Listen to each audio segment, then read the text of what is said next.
Hi friends, మన ఛానల్కి తిరిగి స్వాగతం అండి. అందరికీ నమస్తే. అందరు బాగున్నారండి? మేము చాలా బాగున్నాం.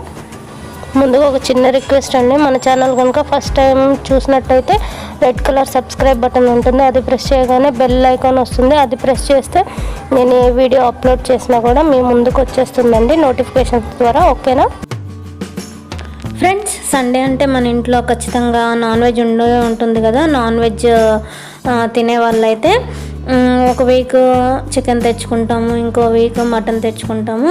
మా ఇంట్లో మటన్ అస్సలు ఎవరు తినరండి, మా వారు తప్ప. ఇంకా ఫిష్ అంటే బలవంతంగా ఏదో తింటారు. మా చికెన్ అంటే ఆల్ టైమ్ ఫేవరెట్ కదా. ఈ వారం ఎందుకో సరేలే ఒకసారి చేపలు తెచ్చుకొని తిందాము అన్నట్టు అనిపించింది. సరేలే అనేసి చేపలు తెచ్చుకున్నాము. ఇవి ఏంటంటే ఫ్రెష్ చేపలు అండి. చూసారు కదా, కవర్ అంతా బ్లడ్ తోటి ఉందన్నమాట. ఇదిగోండి చేపలు తెచ్చుకున్నాం కదా, దాంట్లో ఈ చేప గుడ్లు ఉంటాయి కదా, జన అంటారు, అది వచ్చింది. ఇది మీకు చూడడానికి ఒకలాగా అనిపిస్తుంది కదా. ఒకవేళ మీరు నాన్ వెజ్ తినని వాళ్ళు అయితే స్కిప్ చేసేయండి ఫ్రెండ్స్. ఒకవేళ నాన్ వెజ్ తినే వాళ్ళు తెలుసుంటే చూడండి. అయితే ఈ జన ఏంటంటే తీసి పక్కన పెట్టుకున్నాను. నేను కూడా తిననండి, అతను వేసాడంట, చాలా మంచిది తీసుకెళ్ళండి అని చెప్పాడంట. సరే అని తీసుకొచ్చాడు. నేను కూడా ట్రై చేద్దాము అనేసి క్లీన్ చేసి అయితే పక్కన పెడతాను. అయితే ఈ ఫిష్ మనం తెచ్చుకున్నప్పుడు ఏంటంటే మంచిగా అవి ఎలా ఉన్నాయా ఏంటా అని చూసి తీసుకోవాలండి. చేప తీసుకునేటప్పుడు మనకి చెవుల దగ్గర ఉంటాయి కదా మొప్పలు, ఆ మొప్పలు లేపి చూస్తే ఎర్రగా ఉండాలి. ఎర్రగా ఉంటే అది ఫ్రెష్ చేప అనమాట. లేదంటే కొంచెం నల్లగా ఉంది మెరూన్ కలర్లో అని అంటే అది ఐస్లో పెట్టి చనిపోయి చాలా రోజులు అయింది, ఫ్రెష్ కాదని అర్థము. ఈ చేపలు చూడండి మంచిగా బ్లడ్ తోటి ఉన్నాయి, బ్రతికిన చేపలు, లైవ్ చేపలు అంట. కట్ చేయించుకొని తీసుకొచ్చారనమాట. ఇదిగోండి ఈ రకంగా ఈ విధంగా మంచిగా చూడండి ఎంత రెడ్గా అయిపోయాయి నీళ్ళన్నీ. అంటే మంచిగా ఫ్రెష్ ఫిష్ అనమాట ఇది. అయితే దీంట్లో మనము కల్లుప్పు ఉంటుంది కదండి, ఆ కల్లుప్పు వేసి బాగా ఒక గిన్నెలో వేసి కల్లుప్పు వేసి బాగా రాయాలండి. బాగా ఇలా మొత్తము ఆ డేక్షాకి మొత్తం ఇలా రాస్తే దాంట్లో నీచు వాసన అంతా పోతుంది. నీచు వాసన పోయి మంచిగా ఫ్రెష్గా అవుతుందండి. లేదంటే నీచు వాసన వస్తుంది. నీచు వాసన ఉంటే అసలు తినలేము కదా. అసలు ఫిషే నీచు, అందులో ఇది క్లీన్ చేయకపోతే ఇంకా నీచు వాసన వస్తుందన్నమాట. ఈ విధంగా మనము మంచిగా కల్లుప్పు వేసి బాగా కలిపి కడిగి పెట్టుకోవాలన్నమాట. మళ్ళీ సెకండ్ టైం కూడా మళ్ళీ ఉప్పు వేసి బాగా మనము ఇలా చేతితో అంటుంటే దాంట్లో ఉండే నీచు అంతా బయటకు వస్తుందండి.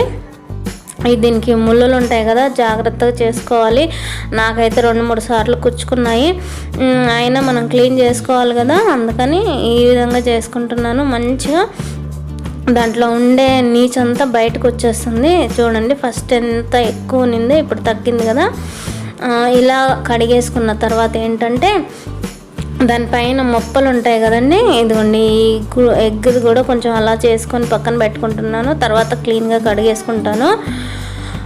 ఈ ఫిష్ ఏంటంటే పైన మొత్తము అది దాని మొప్పలు ఉంటాయి కదండి పైన, ఆ మొప్పల మీద మొత్తం ఒకలాగా పాకురులాగా ఉంటుంది. ఎందుకో నాకు నచ్చదు. అందుకని నేను ఏం చేస్తానంటే ఒక రఫ్ బండ లాంటిది ఉంటుంది కదా, గనెట్రాయి అలాంటిది తీసుకొని మంచిగా రుద్దుకుంటాను. అదిగోండి చూడండి దానిపైన ఎంత ఇది ఉందో నల్లగా. అది ఒకవేళ మనం క్లీన్ చేయకపోతే మన కడుపులోకి పోవాల్సిందే. నాకైతే అసలు నచ్చదనమాట. అందుకని మంచిగా బాగా రుద్దేసుకుంటాను, బయట లోపల మొత్తము నీళ్ళు వేసుకుంటూ చుట్టూతా 4 పక్కల రుద్దేసుకుంటే ఏంటంటే మంచిగా తెల్లగా వస్తాయండి. దానికి ఉండే ఏదన్నా చేప నీళ్ళల్లో ఉంటుంది కాబట్టి దానికి ఇప్పుడు నీళ్ళల్లో ఉండి పాచిలాగా ఒకలాగా అయిపోతుంది, అదంతా క్లీన్గా పోతుందన్నమాట. ఈ బరకగా ఉండే రాయి మీద రుద్దితే మంచిగా ఇలా మొత్తం అన్ని చేపలు కూడా క్లీన్గా చేసేసుకోవాలన్నమాట. చేసేసుకుంటే ఏంటంటే మనకి మంచిగా ఉంటుంది. మనం నీచు వాసన కూడా అస్సలు ఉండదండి, ఉంటుంది కాకపోతే చాలా వరకు పోతుందన్నమాట. ఈ విధంగా మనము తెచ్చుకొని క్లీన్ చేసుకోవాలి. చూడండి ఇంకా లోపల బయట మొత్తం ఈ బండకేసి రుద్దామంటే దానికి ఉన్నది మొత్తం పోతుంది కదా. ఇదిగోండి లోపల నల్ల నల్లగా ఉంది కదా, ఇది కూడా నాకు నచ్చదు. ఆ నల్ల నల్లగా ఉండేది కూడా మొత్తం తీసేస్తాను. తీసేసి మంచిగా లోపల కూడా రుద్దేసుకుంటే ఆ నలుపుతనం అంతా పోతుంది. ఇదిగోండి నల్లగా ఉంది కదా, అది కూడా వెనక్కి తిప్పి, అక్కడ కొంచెం సెన్సిటివ్గా ఉంటుంది కాబట్టి వెనక్కి తిప్పి ఇలా రుద్దామంటే మొత్తం క్లీన్గా పోతుందన్నమాట. ఫస్ట్ మనం ఉప్పేసిన తర్వాత ఇలా రుద్దుకున్నాక ఆ నీచు వాసన అంతా పోతుందండి. చెప్పాలంటే చికెన్ కంటే మటన్ కంటే ఫిష్ చాలా మంచిది, కాకపోతే ఎక్కువ మంది తినరు. మేము కూడా అంత ఇష్టపడము. ఎప్పుడో ఒకసారి తెచ్చుకుంటాము, ఒక సంవత్సరంలో 2 సార్లు అలాగా తెచ్చుకున్నా కూడా ఈ పిల్లలు తినరు. వాళ్ళని బ్రతిమలాడుకుంటూ తినిపించాలన్నమాట. ఈ ముక్కలన్నీ కూడా ఫ్రై చేస్తానండి. తలపాటు చాలా మంచిదంటండి, చేప తలకాయ చాలా మంచిదంట. కళ్ళు తల అవన్నీ చాలా మంచిదంట, కాకపోతే మనం తినం కదా. అవి మాత్రం పులుసు పెట్టేసి మిగతావన్నీ ఫ్రై చేస్తాను అనమాట. ఫ్రై చేస్తే కొంచెం తింటారు పిల్లలు, లేకపోతే అస్సలు తినరు. ఇదిగోండి తల మీద కూడా నల్ల నల్లగా ఉంటుంది కదా, అది కూడా మంచిగా రుద్దేస్తున్నాను. ఇదిగోండి దాని మీద బండ మీద చూస్తున్నారా, మీకు అర్థమవుతుందా ఎంత వచ్చిందో. ఇదంతా ఉంటుందన్నమాట. ఇదంతా లేకుండా మంచిగా క్లీన్గా కడిగేసుకోవాలి. దానికి ఇంకా కొంచెం ఎర్రగా ఉందండి, అదేంటంటే అది ఫ్రెష్ చేప కాబట్టి మంచిగా రక్తం పట్టుందన్నమాట. వీలైనంత వరకు పోతుంది, అది ఉన్న ప్రాబ్లం లేదులేండి. ఇప్పుడు మనం మసాలా రెడీ చేసుకుందాము. దానికి ధనియాలు, జీలకర్ర, ఈ ఫిష్కి ఏంటంటే అప్పటికప్పుడు చేసిన మసాలా అయితేనే బాగుంటుంది. ధనియాలు, జీలకర్ర ఇవన్నీ అంటే మెంతులు ఇవన్నీ కూడా మనము మంచిగా డ్రై రోస్ట్ చేసుకొని తర్వాత మిక్సీకి వేసుకొని పట్టేసుకుంటే మంచిగా బాగా ఉంటుందండి. ఫ్రెష్ పౌడర్ అయితేనే ఈ చేపలకి కాస్త తినగలము. ఇంకా మన ఇంట్లో ఉన్న పొడులు వేసుకొని ఈ చేపలు ఎప్పుడొకప్పుడు ఒకసారి తెచ్చుకున్న వేసుకుంటే ఆ మాత్రం కూడా తినలేమన్నమాట.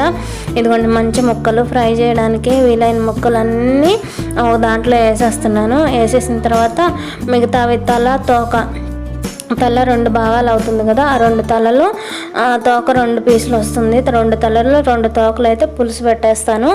ఈ మిగతా పీసెస్ మంచి పీసెస్ నడుము పీసెస్ ఉన్నాయి కదా, అవేమో ఫ్రై చేయడానికి మసాలా కలుపుకుంటానండి. ముందుగా అల్లం వెల్లుల్లి పేస్ట్, కారము, పసుపు, ఉప్పు, ఇంకా మనం ఏదైతే పౌడర్ చేసి పెట్టుకున్నామో జీలకర్ర పొడి, ధనియాలు ఉంది కదా ఫ్రెష్ పౌడరు, అది ఇంకా గరం మసాలా, ఇంకా అన్ని మసాలాలన్నీ వేసేసుకోవాలండి. మసాలాలన్నీ వేసేసుకున్న తర్వాత ఇది ఉంటుంది కదా లెమన్ పిండేసుకొని మంచిగా కలిపేసుకోవాలి. కలిపేసి ముక్కలన్నిటికీ పట్టించేయాలన్నమాట. ముక్కలన్నిటికీ పట్టేలాగా మంచిగా వాటికి కలిపేసుకోవాలి. కలిపేసుకుంటే ఏంటంటే అవి బాగా ఊరిపోతాయి కదా.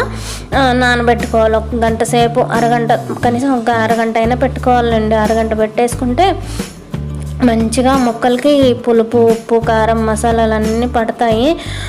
నేను 1 గంట పెట్టలేదులేండి, కానీ అలాగా అరగంట పెట్టాను. ఫస్ట్ ఇవి కలిపి పెట్టేసిన తర్వాత ఈ చేపల పులుసు చేశాను. తోకలు ఉన్నాయి కదా, ఆ చేపల పులుసు చేశాను. అది చేసి అన్నం వండేలోపు ఇది బాగా ఊరిపోయిందనమాట. ఊరిపోయింది. ఆ తర్వాత ఫ్రై చేసేసాను. దీంట్లో కొత్తిమీర, పుదీనా అవి కూడా వేసుకోవచ్చు, కాకపోతే నాకు అందుబాటులో లేవు కాబట్టి వేయట్లేదు. ఈ లెమన్ ఇవన్నీ వేసుకున్న తర్వాత బాగా కలిపాను అనమాట. ఇంకా మనకి రెస్టారెంట్ స్టైల్ రావాలి కదండి, రెస్టారెంట్ స్టైల్ లేదంటే బయట దొరికే అలాంటి ఫిష్ ఫ్రై అలాంటి టెక్స్చర్ రావడానికి కొంచెం కలర్ అయితే వేసాను నేను, రెడ్ కలర్ వేసి బాగా కలిపి పెడుతున్నాను అనమాట. ఇంకా పిల్లలు ఎప్పుడో ఒకసారి తెస్తాము ఈ చేప, అందులో ఇష్టం లేనిది తినాలంటే ఇలా ఏదో ఒకటి చేయాలి కదా, అందుకని నేను కలర్ వేసాను అనమాట. కలర్ వేసి మంచిగా కలిపేసి పెట్టేస్తాను అనమాట. పెట్టేస్తే ఏంటంటే బాగా ఊరిపోతుంది కదా. ఇది అలాగ 1 గంట పక్కన పెట్టేద్దామండి. పక్కన పెట్టేస్తే మంచిగా ఊరిపోతుంది, దానికి మసాలా అంతా పట్టేస్తుంది. ఇది ఒక సైడ్కి పెట్టేసుకుందాము. తర్వాత పులుసు రెడీ చేసుకుందాము. ఈ పులుసు ఏంటంటే కొంచెం పులుసే కాబట్టి నేను ఉల్లిపాయ పేస్టు, టమాటా పేస్టు అలాంటివి ఏమీ చేయట్లేదండి. సింపుల్గా 2 టమాటాలు తీసుకున్నాను. మనం ఏదైతే గిన్నెలో చేద్దాం అనుకుంటామో అదే గిన్నెలో 2 టమాటాలు పిసికాను అనమాట. మంచి మెత్తగా స్మాష్ చేసి బాగా ఇలా చేతితోటి పిసికేసుకున్నాను అనమాట. 2 పండు టమాటాలు పిసికేసుకున్న తర్వాత అందులోనే పచ్చిమిర్చి ఉల్లిపాయలు వేయనండి నేను చేపల కూరలో ఉల్లిపాయలు వేయను, అలాగే చేసేస్తాను అనమాట. ఈ 2 తలకాయలు 2 తోక ముక్కలు 2 వేసేసి అందులో ఉప్పు, కారం, పసుపు, జీలకర్ర పొడి, మనం ఏదైతే మిక్సీ పట్టి పెట్టుకున్నామో ఆ పౌడర్లు అన్నీ వేసేసి కొంచెం చింతపండు అయితే నానబెట్టుకుంటాను. కొంచెం చింతపండు నానబెట్టుకొని అది గుజ్జు తీసి ఇందులో వేసేస్తాను అనమాట. వేసేసిన తర్వాత మంచిగా కలిపేసుకొని పొయ్యి మీద పెట్టేసుకుంటాను. అది బాగా ఉడికిపోతుంది. ఆయిల్ కూడా ఇందులోనే వేసేసుకోవాలి. ఇదైతే మా ఊర్లో ఎలా చేసుకుంటారో ఆ టైపు చేపల పులుసు అనమాట. ఇలా ఊర్లో అయితే ఇలా చేసుకుంటారండి. కరివేపాకు కూడా వేసుకోవాలి, కానీ కరివేపాకు నా దగ్గర లేదు, అందుకని వేయలేదనమాట. ఇదిగోండి చింతపండు పులుసు కూడా వేసేసాను కదా, వేసేసి బాగా కలుపుకొని ఉప్పు చూసుకోవాలి.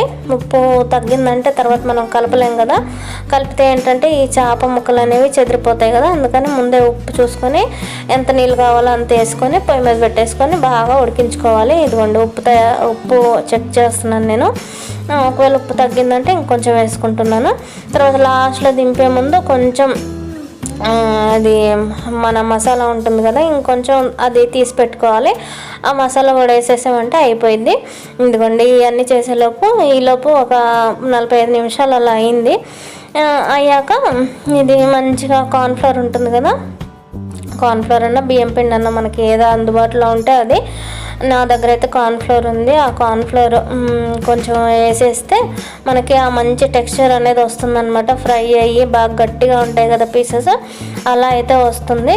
ఆ కార్న్ఫ్లవర్ తగినంత వేసి కలిపేసుకున్న తర్వాత మంచిగా కార్న్ఫ్లవర్ కూడా ముక్కలకి పట్టేలాగా కలిపేసుకోవాలి. కలిపేసుకున్న తర్వాత మన ప్యాన్ ఉంటుంది కదా, ఫ్రైయింగ్ ప్యాన్, దాంట్లో ఆయిల్ అనేది వేసేసుకొని ఎక్కువ ఆయిల్ డీప్ ఫ్రై అయితే చేయట్లేదండి, షాలో ఫ్రైయే. లైట్గా ఆయిల్ వేసేసుకొని ఈ చేప ముక్కలు దాని మీద వేసేసుకొని దాని తర్వాత ఒకటి మంచిగా వేయించేసేసుకుంటే ఇంకా అంతే, ఫిష్ రెడీ అనమాట. ఇది చూడడానికైతే మనకి బయట దొరుకుతాయి కదా ఆ టైప్ అయితే ఉన్నాయి, చూడండి మీరు కూడా. పైన కొంచెం ఎక్కడన్నా మసాలా తగ్గినట్టు అనిపిస్తే ఏంటంటే కొంచెం పైన మసాలా రాసేస్తే మనకి సెట్ అయిపోతుంది. ఇంకా పైనుంచి కొంచెం ఆయిల్ వేసుకోవాలండి. పైన ఆయిల్ వేసేసుకొని మూత పెట్టేసుకోవచ్చు. ఇష్టం మూత పెట్టుకోవచ్చు, లేదంటే అలాగనే ఫ్రై చేసుకోవచ్చు. నేనైతే కొంచెం మూత పెట్టాను. మూత పెడితే ఏంటంటే అవి మంచిగా లోపల వరకు ఉడుకుతాయి అన్నమాట. లోపల వరకు ఉడికిపోయి మంచిగా క్రిస్పీగా అవుతాయి. ఇది హై ఫ్లేమ్లో పెట్టకూడదు, లో ఫ్లేమ్లో పెట్టకూడదండి, మీడియం ఫ్లేమ్లో పెట్టుకోవాలి. మీడియం ఫ్లేమ్లో పెట్టుకొని ఒక సైడ్ కాలింది కదా, ఇంకో సైడ్ తిప్పుకుందాము. నేను ఇది అట్లకాడ ఉంది కదా దాంతో తీస్తున్నాను. దాంతో తీసేసరికి కొంచెం కష్టంగా అనిపించింది. తర్వాత నేనేం చేశానంటే మనం అప్పడాలు తీసుకుంటాం కదా, తట్టుగార అది అంటారు చూడండి, అప్పడాలు తీసుకునేది, అది దాంతో తీసాను అనమాట. దాంతో తీసేసరికి కొంచెం ఈజీగా అనిపించింది. ఇదిగోండి ఒక్క సైడ్ కలర్ చూసారా ఎలా వచ్చిందో, ఇంకా కలర్ వేసాం కదా ఇలాగ వచ్చిందనమాట. కలర్ అయితే కంపల్సరీ వేసుకోవాలండి, ఎందుకంటే పిల్లలకి ఆ కలర్ చూస్తేనే వాళ్ళకి టెంప్టింగ్గా ఉంటుంది, ఇంకా తినాలని ఆశగా ఉంటుంది.